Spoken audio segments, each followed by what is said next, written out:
बहुत समय पहले की बात है। कुछ डाकू लूट का सारा सोना लेकर जंगल में उसे कहीं छुपाने के लिए आते हैं, लेकिन उन्हें वहाँ कोई सुरक्षित जगह दिखाई नहीं देती।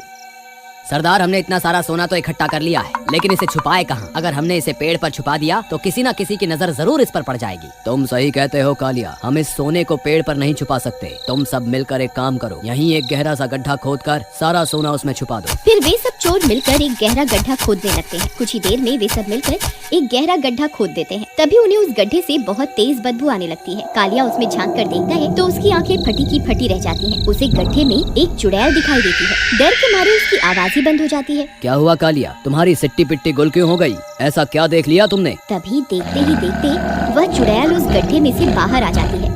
वह आकार में बहुत बड़ी होती है। वह सब डाकू बहुत डर जाते हैं और दुम दबाकर वहाँ से भागने लगते हैं। अरे भागो रे, ये तो कोई चुड़ैल है, ये तो हमें कच्चा ही खा जाएगी। सरदार जल्दी यहाँ से भागो। हाय भागो रे, सबके सब यहाँ से निकलो, जल्दी जल्दी भागो। फिर वे सब किसी तरह वहाँ से अपनी जान बचाकर भाग जाते हैं। अरे सरदार, हमारा सारा सोना तो वहीं रह गया, अब क्या करें? अरे कालिया, सोना तो हम फिर से लूट लेंगे, अभी अपनी जान बचाना ज्यादा जरूरी है। हमें यहाँ से निकलना होगा, हो सकता है वो चुड़ैल हमारा पीछा कर रही हो। वे सब लोग उस जंगल से बहुत दूर भाग जाते हैं। भागते भागते वे लोग एक गांव में पहुंच जाते हैं। अरे भाई साहब, क्या हुआ? आप लोग यूं क्यों भाग रहे हो? आखिर मांजरा क्या है? अरे भाई क्या बताए, हमने बहुत मेहनत से एक संदूक भरकर सोना इकट्ठा किया था। हम उस सोने को ठिकाने लगा ही रहे थे कि वो एक चुड़ैल आ गई। हम किसी तरह वहाँ सारा सोना छोड़कर अपनी जान बचाकर वहाँ से आए हैं। मेरी मानो रात बहुत हो गई है, तुम भी अपने घर की ओर निकल लो। इतना बोलकर वे सारे डाकू वहाँ से चले जाते हैं। जगीरा महा लालची होता है। सोने का नाम सुनते ही अमीर बनने का ख्वाब देखने लगता है। अरे वाह वाह, ये डरपोक तो अपना सारा सोना छोड़कर वहाँ से भाग आए। यही सही मौका है अमीर बनने का। मुझे अभी जंगल जाकर देखना होगा, आखिर मांजरा क्या है। फिर वह भागता हुआ जाता है और सीधा जंगल पहुँच जाता है। वहाँ उसे एक बड़ी सी चुड़ैल दिखाई देती है।